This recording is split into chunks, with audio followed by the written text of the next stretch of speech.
Hello, my name is Alexis Conaway.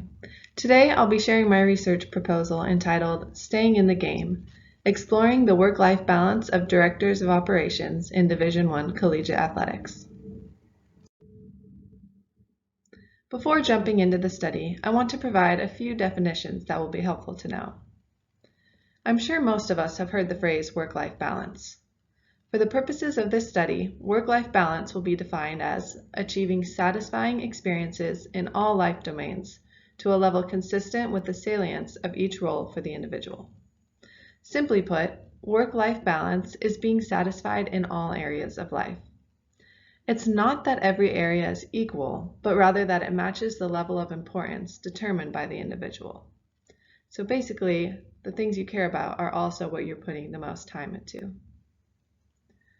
Director of Operations is a position found within most Division I athletic programs. Sometimes referred to as a Chief of Staff, this position oversees the day-to-day operations of the team. Core duties typically include creating budgets, completing expense reports, coordinating schedules, planning travel, and communicating with various departments across campus. Really a wide range of tasks. DOs serve as the first line of contact for anyone interested in connecting with the team or coaches. They may also have additional responsibilities based on the specific team that they work with. While the head coach makes the decisions, the Director of Operations then puts the plans into action. Division I Collegiate Athletics refers to a specific level of athletics within U.S. institutions. The NCAA is the governing body of all college athletics. They created the different levels for schools to compete in. Division I is the highest level and typically involves more money and resources. Also, please note the abbreviations. These will be used throughout the rest of the presentation.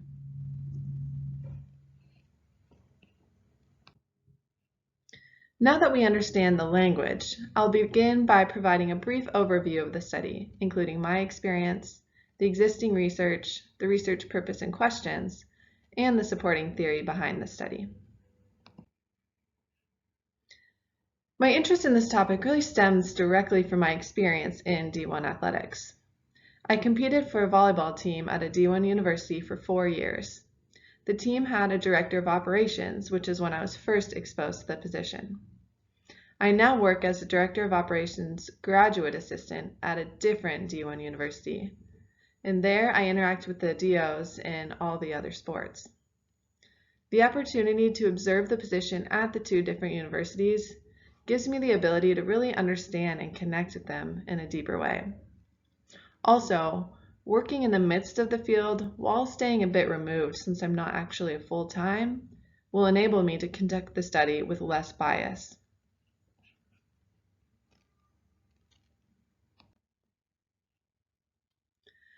There's been quite a bit of research on work-life balance. The concept of separation of work and life has really been around since the Industrial Revolution. While organizations have supported work-life balance by implementing specific policies, they're now recognizing the need for improved quality of life at work, as well as supporting life outside of work. This is partly due to the changing nature of work. There are more women with children in the workforce than ever before, and both men and women are working more hours due to the ability to work from home. One review identified 11 factors affecting work-life balance. Of these, the top 4 include social support, organizational factors, stress factors, and IT factors. Taking all this into account, conflict between work and home life really is inevitable. This conflict causes imbalance, which then affects job, career, family, and life satisfaction. It even leads to depression. Various strategies have been found to help improve work-life balance. These are ultimately focused on increasing independence, and they may include flexibility, family-friendly policies, and supportive colleagues.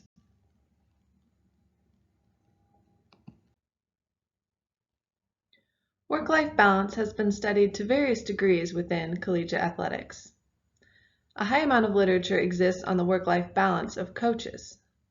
Findings suggest a lack of support and emotional exhaustion lead to burnout and turnover. Key strategies to decrease burnout and increase balance include more family and supervisory support, along with different intervention programs. Less research can be found on student-athlete services professionals. These individuals work with the teams outside of competition. Their struggles include wearing many hats and working long hours without receiving sufficient compensation or appreciation. Strategies to improve their work-life balance include increasing communication from the organization, setting boundaries, and taking extended breaks. Research on athletic trainers has increased over the years and is perhaps the most relatable to the DO position. They too work closely with the team and wear many different hats, in their case, many medical hats. They must also be available at a moment's notice to assist with any need a student-athlete experiences. They face high work demands, inflexible schedules, and inadequate staffing, really working a lot on their own. A study on strategies to manage the work-life balance of athletic trainers in D1 athletics found increased teamwork, personal boundaries and priorities, and a strong support system all decreased conflict and improved satisfaction. With this wealth of information, a gap in the literature exists on the work-life balance of directors of operations in D1 athletics. All of these studies done, yet none on the DOs.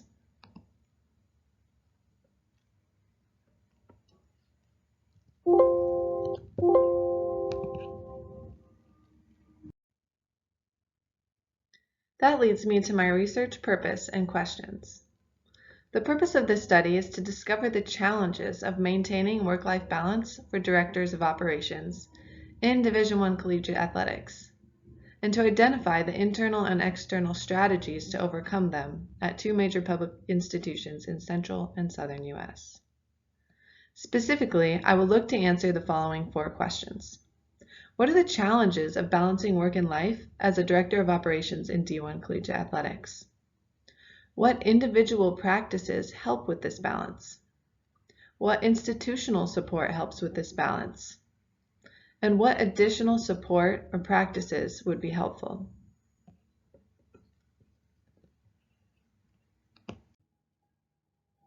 The main guiding theory for this study is the role strain theory. Also known as the role stress theory, it is defined as difficulty in meeting given role demands. This occurs when a person is operating beyond their maximum capacity. Stated another way, role strain is the worry resulting from giving more time than an individual prefers or the recipient desires. Going back to the definition of work-life balance, it occurs when a person's time is devoted to a particular role that does not match its importance to the person. So really, they're spending more time on the things that they care less about. There are 3 main categories that predict when a person is more susceptible to role strain. Personality predictors include personal traits more impacted by stress, such as rigidity and aggression. Interpersonal predictors include cooperation, communication, power, and other interactions between individuals. Organizational predictors include the size and the product of the organization. 4 specific categories of strain have also been identified. Role conflict, role ambiguity, quantitative role overload, and qualitative role underload all impact overall strain. These recognize tension resulting from a person's role. This theory is useful for studying work-life balance in director of operations for a couple of reasons. It provides potential solutions to minimize role strain by balancing an individual's roles and ultimately increasing balance throughout their life. Compartmentalization ignores certain expectations to create more capacity for others. Delegation involves passing off demands to lighten one's load. Elimination gets rid of a role completely. Extension actually adds roles, but then to reduce the pressure on the other roles. Boundaries limit the interactions and expectations and ultimately create more space for other roles. The theory also explains the complex nature of life as a director of operations. This position involves many roles in which a person wears a wide variety of hats. Duties are often given spontaneously with little direction, yet high expectation for quick action. Building and maintaining solid relationships really is essential, as each role requires collaboration with different people. Ultimately, role strain theory recognizes the sources of tension resulting from many roles. It explains how balance is not only desirable, but possible, which is the main goal of this study. Now that you have a better understanding of the information behind the study, I will share how I will actually conduct the research. As mentioned in the research purpose, the study will be conducted at 2 Division I universities, one in the central U.S. and one in the southern U.S. Both universities are of similar size and compete in Power 5 conferences. That means they're at a similar level, which makes the DO roles more comparable. The universities employ a total of 22 DOs combined. The target sample will include 6 participants from each university for a total of 12 participants. The participants will be full-time employees with a wide range of tenures.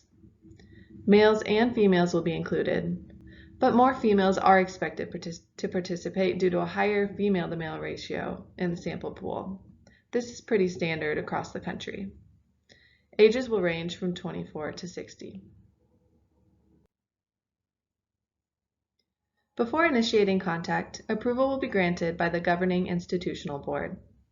From that point, all DOs within both athletic departments will receive an email inviting them to take part in the study. Emails are publicly available on the institution's website. If less than 12 respond within 2 weeks, a follow-up email will be sent to the remaining DOs. Those who accept will also receive a follow-up email encouraging them to invite their fellow DOs. That will then initiate the snowball effect. Once 12 individuals agree to participate, they will receive a final email to schedule the interview and select whether they'd like to meet in person or on Zoom. As mentioned, data will be collected by individual interviews. The interviews will be 1 to 1.5 hours long, in person or by Zoom, depending on the participant's preference. 12 questions will guide the interviews, which leaves time for about 5 minutes per question. If the interview is in person, it will be recorded and transcribed afterwards using AmberScript transcription technology. If it is on Zoom, it will be recorded and transcribed in real time. Finally, a follow-up interview will be conducted 1 week after the initial interview to clarify and expand upon the previous responses. There will be 4 guiding questions, but participants are encouraged to share anything they believe would be beneficial. Often ideas come up after time passes, and so really want to make sure that they get to share everything they'd like. These interviews will be about 30-minute Zoom calls using the same real-time transcription technology. Here are 2 example interview questions. What do you feel is or has been your greatest challenge as a director of operations? If a new director of operations was just about to enter this work setting, what advice would you give him or her to help them maintain a balanced life? General analysis will occur throughout the interviews to determine if any edits need to be made to the questions. After the interviews, the model by Creswell and Creswell will be used to fully analyze them. This begins by organizing the data. From there, it will be examined for a general overview of the major themes. Data will then be broken down and coded. The coded data is grouped into descriptions of the people as well as overarching themes. The resulting themes will be used to identify broader connections and interpret overall meanings behind them. Expected themes include work-life balance, work schedule flexibility and control, personal support, and organizational support. Themes based on specific descriptions such as sport, tenure, and family status will be discussed as well. Work-life balance is an extremely common topic, both in research and in the organizational setting. Despite its relevance and significance, studies on work-life balance among DOs in D1 athletics is almost non-existent. DOs are vital assets to athletic programs, yet face more and more demands as the landscape of college athletics continues to evolve. I believe this research could provide invaluable information on how to support DOs both in and outside the workplace. Ultimately, I hope it enables them to fully enjoy their unique position and stay in the game for the long haul.